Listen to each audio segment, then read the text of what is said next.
বড় সকলেরই পছন্দ হবে এই ছোট্ট একটা টিফিন রেসিপি। এক বাটি আটা নিয়েছি, তাতে একটু জোয়ান দিয়েছি আর একটু লবণ দিয়ে শক্ত আটাটা মেখে নেব আর একটু তেল দিয়ে রেস্টে রেখে দেব। এদিকে আমি একটা বাটিতে পেঁয়াজ কুচি, ক্যাপসিকাম কুচি ছোট্ট ছোট্ট কেটেছি আর গাজর আর কাঁচা আলুটা গ্রেট করে দিয়ে দিলাম। এবার দিয়ে দেবো 1 চামচ লবণ, দিয়ে রেস্টে রেখে দেবো।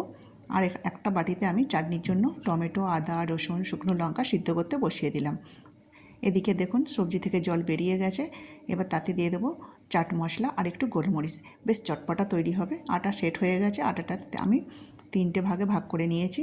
এবার আটাটা আমি বেলে নেব রুটির আকারে। এইভাবে গোল গোল করে বেলে নেব, ঠিক যেমন রুটি তৈরি হয় সেইভাবেই তৈরি করে নেব। তৈরি হয়ে গেছে, এবার পুরটা এর মধ্যে দিয়ে দেবো। এইরকম খুব সহজে ছোট্ট একটা টিফিন রেসিপি করলে কিন্তু সকলেই পছন্দ করে খাবে। একটু আলাদা তৈরি হবে আর পছন্দও হবে সবার। ছোট বড় সকলেই কিন্তু খেতে পারবে। এটা হেলদিও বটে। এবার লাস্টে একটু জল দিয়ে কিনারাটা বন্ধ করে দিলাম। ওপর থেকে একটু তেল ব্রাশ করলাম। যে ছিদ্রওয়ালা বাটিতে আমি এটা স্টিম করতে দেবো, তাতে একটু তেল ব্রাশ করে স্টিমে বসিয়ে দেবো 10 মিনিট। এদিকে চাটনির টমেটো সিদ্ধ হয়ে গেছে, খোসাটা ফেলে দিয়ে মিক্সিতে আমি একটু লবণ আর একটু চিনি দিয়ে পেস্ট করে নেব। তৈরি হয়ে গেল চাটনি, একদম রেস্টুরেন্ট স্টাইলের। একদম স্পাইসি চাটনি রেডি হয়ে গেছে। এদিকে আমার রোলগুলো স্টিম হয়ে গেছে।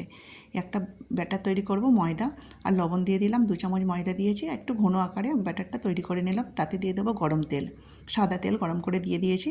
এবার দেখুন রোলগুলোকে ছোট্ট ছোট্ট কেটে নেব।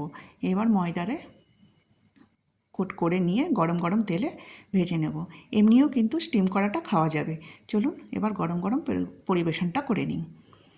সবাই মিলে খেতে বসে গেছি। দেখুন কতটা সুন্দর লাগছে, একদম জিভে জল এসে গেছে। সবাই মিলে খেতে বসে গেলাম। আপনাদের যদি খুব ভালো লাগে ভিডিওটি অবশ্যই লাইক করবেন, কমেন্ট করবেন আর সাবস্ক্রাইব করে আমার পাশে থাকবেন। মেয়ে কী বলে দেখি।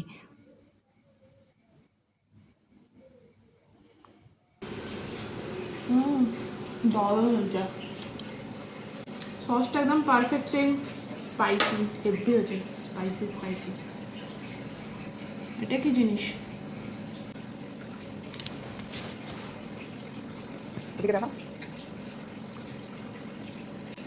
দারুণ সুন্দর হয়েছে, দারুণ লাগছে খেতে। অনেক খাটতেও হয়েছে।